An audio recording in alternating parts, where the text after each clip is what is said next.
The silence here isn't empty. It is heavy, thick with the weight of things that used to be. In the deepest folds of Japan's rugged interior, where the cedar trees grow so tall they seem to swallow the sun, there is a place the maps have begun to forget. To find it, you must climb narrow, winding roads that haven't been paved in decades, passing through tunnels of emerald green and over bridges that groan under the weight of even a single traveler. Here, the air is colder, and the wind carries the scent of damp earth and rotting timber. At first glance, it looks like a village. There are houses with sloping tiled roofs, a post office with a faded red sign, and a small primary school perched on a hill. But there are no voices. There are no footsteps. There is only the rhythmic creak of a rusted swing set and the steady, relentless march of the forest reclaiming the streets. This is the end of a world. This is a place where time didn't just stop. It simply ran out of people to keep it moving. And yet, among the ruins and the shadows, one single light still flickers in a window at dusk. One man remains, the lone guardian of a ghost village, living in a museum of his own memories. He is the last witness to a story that is being repeated across the entire nation, a quiet tragedy hidden in the mist. Decades ago, this valley was a different world. If you had stood on this very spot in 1955, your ears would have been ringing with the sound of life. The mountainside echoed with the rhythmic thud of axes and the roar of saws, as the logging industry turned these ancient woods into the bones of a rebuilding Japan. The river, now a gentle trickle over mossy stones, was a highway of cedar logs, steered by men with calloused hands and iron wills. In those years, the village was a bustling hub of nearly 3,000 souls. The mornings began with the scent of charcoal smoke rising from hundreds of chimneys, a communal breath that hung over the valley. Children in crisp uniforms sprinted up the stone steps to the schoolhouse, their laughter cutting through the mountain air. There were 2 grocery stores, a small cinema that showed black and white films on Saturday nights, and a communal bathhouse where the gossip of the day was traded over rising steam. It was a place of permanence, or so they thought. The forest was their provider, and the mountains were their fortress. They believed that as long as the trees stood, the village would thrive. But the world outside was changing faster than the mountain paths could follow. By the late 1960s, the first cracks in the foundation began to appear. It started with the young men. They looked at the rough, scarred hands of their fathers, and then at the glossy advertisements for the bright lights of Tokyo and Osaka. They saw a future of neon and steel, far away from the isolation of the heights. Onebeone, the graduating classes of the local high school, boarded the bus down the mountain and never looked back. In 1972, the local timber mill, the heartbeat of the village's economy, announced it was scaling back operations. Cheaper wood was flowing in from overseas, and the steep slopes of the valley were becoming too expensive to harvest. The roar of the saws grew quieter. For the first time in generations, the population didn't just stall, it began to drop. The decline wasn't a sudden collapse. It was a slow, agonizing erosion. In 1981, the village's only cinema shut its doors. The projector was sold for parts, and the posters for the final screening were left to curl and yellow behind cracked glass. The elders told themselves it was just a temporary dip, a cycle that would eventually swing back toward prosperity. But the 1980s brought the economic miracle to the cities, and the miracle didn't have room for remote mountain hamlets. By 1988, the local grocery store, which had supplied everything from miso to rubber boots for 40 years, stopped stocking fresh produce. The owner, a woman who had known every child in the village by name, simply couldn't justify the cost of the delivery truck coming up the mountain for the few families that remained. The 1990s were the decade the silence truly took hold. In 1994, the primary school, the very soul of the community, held its final graduation ceremony. There were only 2 students, The headmaster's voice trembled as he led them in the school song one last time, his words echoing in a gym built for hundreds. When the doors were locked that afternoon, the sound of the key turning felt like a funeral bell. Without the children, the village lost its rhythm. The seasons still changed. The cherry blossoms still bloomed in April, and the maples turned fire red in October. But there was no one left to celebrate the festivals. The Oban dances, which once saw the entire valley lit by lanterns to guide the spirits of the ancestors home, grew smaller and smaller until they stopped altogether in 1999. The ancestors were still being called, but the living were too few to answer. By the turn of the millennium, the village was a shadow. The post office reduced its hours in 2003, and by 2005, the last bus route was officially canceled. If you didn't have a car, you were trapped. And if you had a car, you usually used it to leave. The houses began to fail. In the humid Japanese summers, an empty wooden house is a fragile thing. Without the warmth of a cooking fire to dry the air, the tatami mats began to rot. Without a hand to clear the snow, the heavy winter drifts crushed the roofs of the abandoned homes. Nature, sensing a vacuum, began to reclaim its territory. Vines snaked through broken windows, and wild boars began to root in the gardens where vegetables once grew. In 2012, the final neighbor on the main street passed away in her sleep. For weeks, the only sound in the village was the wind. It was then that the man who remains realized he was truly alone. He had watched the lights go out one by one across the valley, a constellation of lives slowly being extinguished until only his own remained. He is not a hermit by choice, but a man who simply refused to let go of the only dirt he ever loved. He walks the empty streets every morning, a solitary figure in a landscape of decay. He passes the houses of his friends, his cousins, his rivals, and he speaks to them in his head. He remembers who lived behind every door, what they planted in their gardens, and the names of the dogs that used to bark at his approach. To the rest of the world, this is a ghost village, a statistical anomaly in a nation facing a demographic crisis. But to him, the ghosts are company. But why did it happen here so completely? Why did this specific place wither while others managed to cling to life? To understand the isolation of this village, you have to understand the geography of abandonment. Japan is a land of mountains, and for centuries, these high-altitude pockets were essential. They provided timber, charcoal, and a defense against the typhoons that ravaged the coasts. But as the 21st century dawned, the distance between the mountain and the city became more than just miles. It became a gap in reality. The government began a policy of municipal consolidation, merging dying villages into larger towns miles away to save on administrative costs. In doing so, they effectively signed the death warrants for places like this. When the village lost its official name and was absorbed into a distant city council in 2008, it lost its identity. It was no longer a community. It was a line item on a budget that was being slowly erased. Now the man walks toward the old clinic. It has been closed since 2010. Through the grime-streaked windows, you can still see patient files sitting on the desk and a calendar frozen on a month from over a decade ago.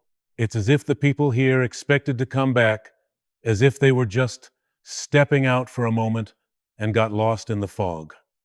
He checks the locks, even though there is no one left to steal anything. He clears a fallen branch from a doorway. He is the self-appointed caretaker of a graveyard of homes. He knows that when he is gone, the story of this valley ends. There are no heirs coming back from Tokyo to reclaim these ruins. The forest is waiting, patient and green, to hide the last traces of human struggle. Every day, the trees creep a few inches closer to the road. Every day, the silence grows a little deeper.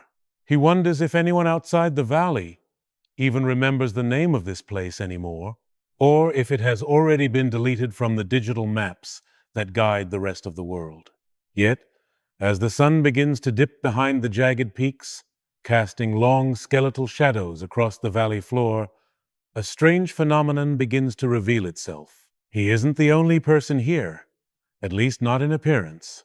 Spread across the village, sitting on porches, huddled at bus stops, and lining the pews of the silent schoolhouse, are hundreds of life-size dolls.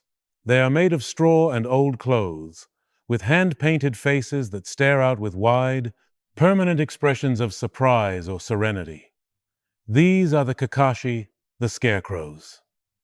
They were built to fill the void, to populate the empty spaces where neighbors used to stand. In the twilight, from a distance, they look terrifyingly real. A woman in a floral kimono stands by a well. A group of children wait for a bus that will never come. An old man sits with a fishing rod by the dry riverbed.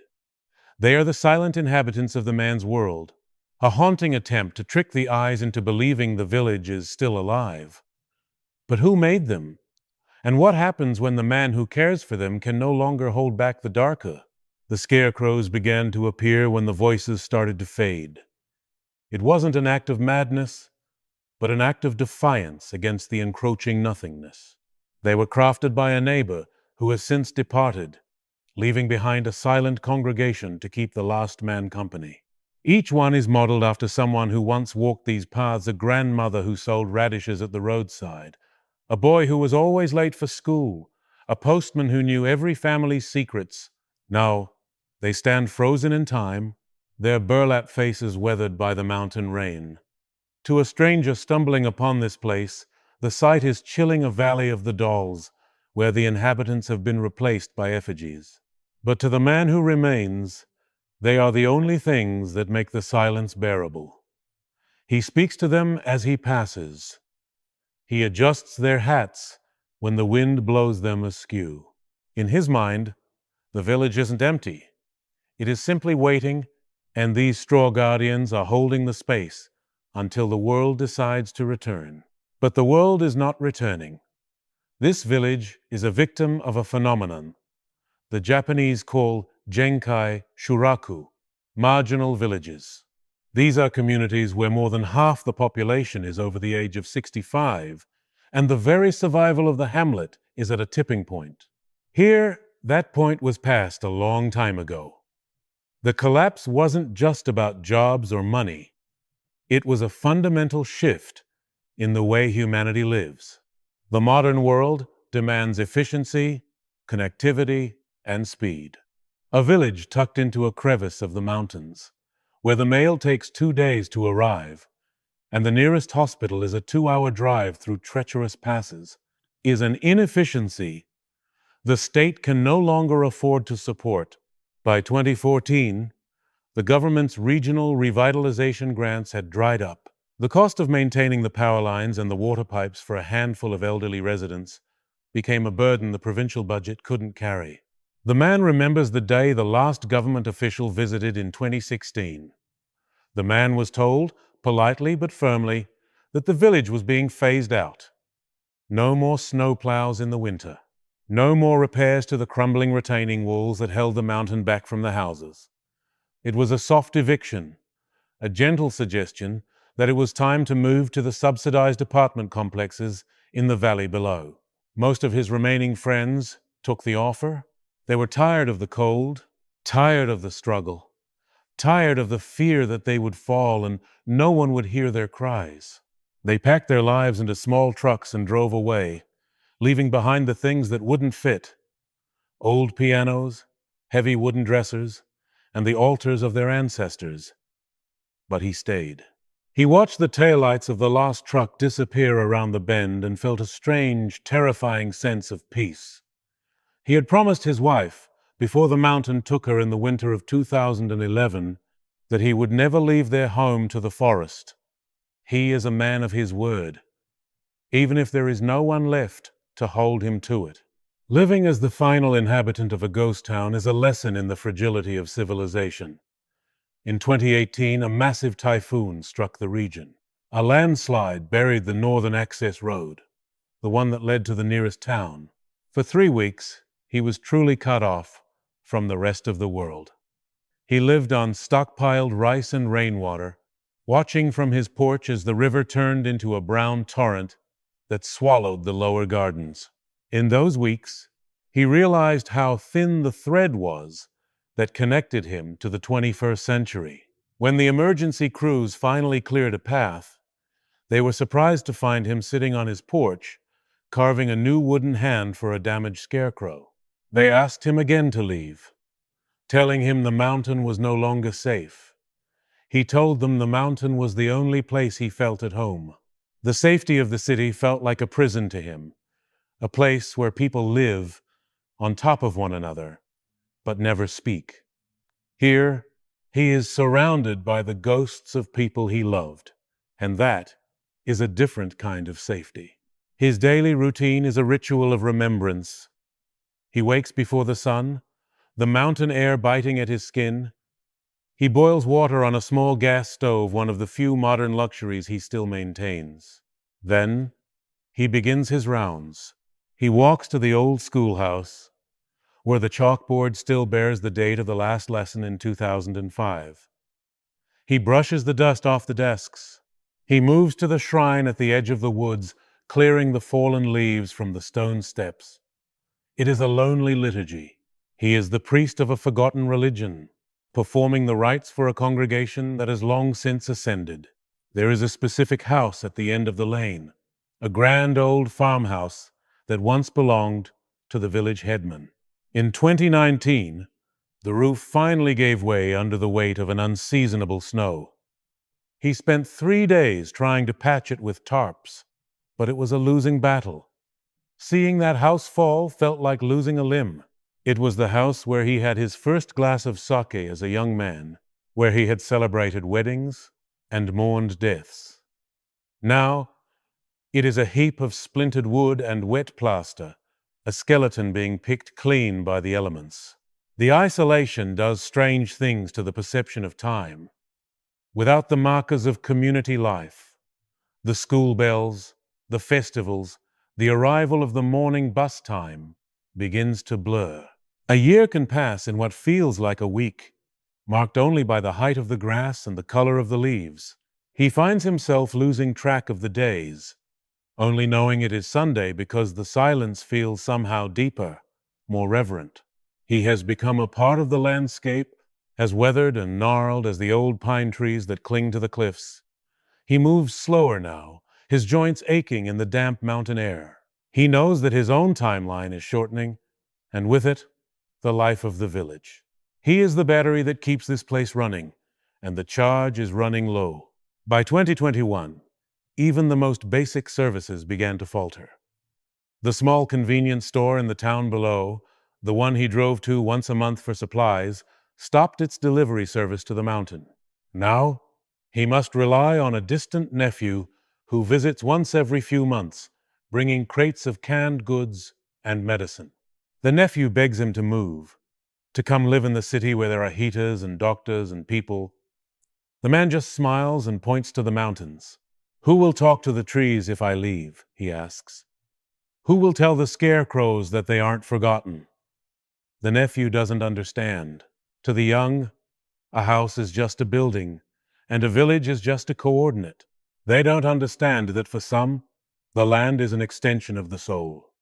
To leave this place would be to leave himself behind. But there is a mystery that haunts him, a question that lingers in the back of his mind as he watches the mist roll in every evening. He is the last man, yes, but he is not the only thing moving in the shadows. Lately, he has noticed things out of place. A scarecrow that was facing the road is now turned toward the forest. A gate he swore he locked is found swinging open in the breeze. He hears sounds at night that don't belong to the wind or the animals, the faint, rhythmic scratching of metal on stone, or the distant sound of a melody he hasn't heard in 50 years. Is his mind finally fracturing under the weight of the solitude? Or is the village, in its final hours, beginning to reveal the things it has hidden for centuries? The mountain has always been a place of spirits, and as the human presence vanishes, those older powers are reclaiming their ground. He isn't afraid. He has lived with the dead for so long that the supernatural feels like a neighbor. As the sun sets, he lightens a single lantern and places it in the window. It is a small spark in a vast, dark sea. From the air, if anyone were looking, the village would be a black void, a hole in the map of a glowing neon Japan. But that one light remains. It is a signal, though he isn't sure who he is signaling to anymore. Perhaps it is for the travelers who will never come. Perhaps it is for the neighbors who will never return. Or perhaps it is for himself, a way to prove that he still exists, that he hasn't yet dissolved into the fog and the memory of the cedar trees. The silence of the village is no longer a void. It has become a presence, a living thing that sits beside him at the table. He is the last guardian of the threshold, the man standing between the world of the living and the eternal silence of the peaks. But even a guardian must eventually sleep, and the forest is growing impatient. The winter of 2023 was the harshest the valley had seen in a generation. For weeks, the snow fell in heavy, wet sheets, draping the rotting houses in a deceptive shroud of pure, brilliant white. From a distance, the village looked like a postcard, a serene mountain retreat frozen in a dream of the past. But up close, the weight of the snow was a predator. The man could hear the buildings screaming, the groan of old cedar beams under the pressure, the sharp crack of a rafter. Finally giving up the ghost, every morning, he had to dig himself out of his front door, his breath coming in ragged gasps as he shoveled a path to the shed where he kept his wood. He is 84 years old now. His hands are mapped with the same deep lines as the mountain trails, and his back is curved like the bridge over the frozen river. He knows that he is reaching the limit of what a single human will can achieve against the gravity of time. This village is not an anomaly. It is a preview. Across Japan, there are nearly 9 million abandoned houses, akiya, standing as hollow monuments to a vanishing population. In the cities, they are eyesores. In the mountains, they are the heralds of an entire way of life being erased. By 2024, it is estimated that 1 in every 3 homes in Japan will be empty. The man understands this not through statistics, but through the silence of his kitchen. He remembers when every house on this ridge had a fire going, when the smell of grilling fish and steaming rice wafted through the evening air, creating a tapestry of domestic warmth. Now, the air is sterile. The only smell is the cold, metallic scent of snow and the faint, sweet rot of damp wood. He is the last spark in a hearth that has already gone cold. He isn't just a resident. He is the executor of a village's estate. He spends his afternoons in the old community hall, which he has turned into a makeshift museum of the mundane. He has collected things he found in the houses of his neighbors after they left or passed away. A child's leather satchel, a set of chipped ceramic teacups, a hand-carved wooden top, a collection of letters from a son in the city that were never answered. He arranges them on the dusty tables with the care of a curator. He feels that as long as these objects are held in a place where someone remembers their owners, the people aren't truly gone. But he often wonders what will happen when he can no longer climb the stairs to the hall. Will someone from the city come to archive these fragments of lives? Or will a bulldozer eventually push it all into the ravine to make way for a reforestation project? The thought of his neighbors' lives being treated as debris is the only thing that still brings tears to his eyes. One evening, as the light turned a bruised purple over the ridges, he found himself standing in front of the village shrine. The stone fox statues, the messengers of the gods, were half buried in the snow, their mossy ears poking out like the tips of drowning ships. He realized he had forgotten to bring an offering. For centuries, this shrine had been the spiritual anchor of the valley. People came here to pray for a good harvest, for the health of their children, for the safety of the men in the woods. Now, The gods were as lonely as he was. He knelt in the snow and clapped his hands, the sound sharp and lonely in the vast silence. He didn't pray for long life or for the return of the people. He simply apologized. He apologized to the spirits of the mountain for being the only one left to remember them. He felt a strange sensation then, a warmth that didn't belong in the freezing air, as if the mountain itself were acknowledging his presence. The mystery of the shifting scarecrows and the strange noises at night hasn't faded. It has deepened. He has stopped trying to find rational explanations. In a place where the barrier between the past and the present has grown so thin, the rational world no longer holds much authority. He has started to see the village not as a place of decay, but as a place of transition. The houses are returning to the earth, the gardens are returning to the forest, and perhaps the people are returning to the mist. One night he sat by his window and watched a figure move through the schoolyard. It was too tall for an animal and too fluid for a scarecrow. It moved with a slow, deliberate grace, pausing at the gate before vanishing into the shadows of the gym. He didn't feel fear. He felt a sense of completion. The village was no longer his alone to guard. The original inhabitants of the mountain, the ones who were here long before the first timber mill was built, were coming back to claim what was theirs. By the spring of 2024, the man's strength began to fail him in earnest. The task of maintaining the village, even the small parts of it he still touched, became an impossible labor. The weeds began to choke the path to the shrine. The dust in the community hall grew thicker. He spent more time sitting on his porch, watching the clouds crawl over the peaks. He realized that his life had become a long, slow goodbye. He had outlived his wife, his friends, his era, and now he was outliving the village itself. There is a profound, terrifying beauty in being the last person to know a story. When he closes his eyes for the final time, the names of these streets, the secret fishing spots in the river, and the memory of the way the village sounded on a festival night will vanish into the ether. He is the living bridge to a world that no longer exists, and the bridge is finally beginning to crumble. He often thinks about the young people in the cities, with their glowing screens and their frantic, crowded lives. He doesn't resent them, but he pities them. They have everything, yet they have no center, no dirt beneath their fingernails that belongs to their ancestors. They are part of a world that is moving so fast, it has no time for roots. Here, in the silence of the ghost village, the roots are all there is.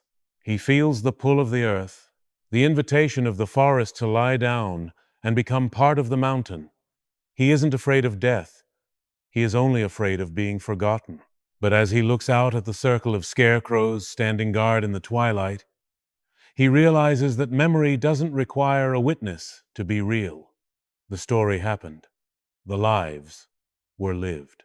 The laughter echoed here, and the stone remembers even if the people do not. The last man in the valley stands up from his chair, his bones clicking in the quiet. He walks to the small table by the window and picks up the matchbox. His movements are slow and deliberate, a ritual performed for the 10,000th time. He strikes the match, the sulphurous scent filling the room for a brief moment, and touches it to the wick of his lantern. The flame catches, casting a warm, flickering glow against the glass. He sets the lantern on the sill, facing out toward the empty road and the darkening woods. It is a small act of defiance, a tiny spark of light in a country that is slowly dimming at the edges. He knows that one day soon, the match will not be struck. One day, the lantern will stay dark, and the forest will finally step over the threshold. But tonight, the light is still there. Tonight, the village is still on the map, held in place by the heartbeat of a single man. He sits back down and watches the shadows dance on the wall. He is the last man in Japan's most isolated ghost village. And he is not lonely. He is simply the one who stayed behind to turn out the lights. The mountains are patient. The silence is deep. And as the mist rolls down from the peaks to swallow the houses and the scarecrows and the memories, the last light in the window flickers once, twice, and holds steady against the night. The story of the village is reaching its final page, written in the snow and the cedar needles and the quiet breath of a man who refused to leave home. The world will move on, the cities will grow, and the maps will be redrawn, but the mountain will always remember that once there was a place here called life.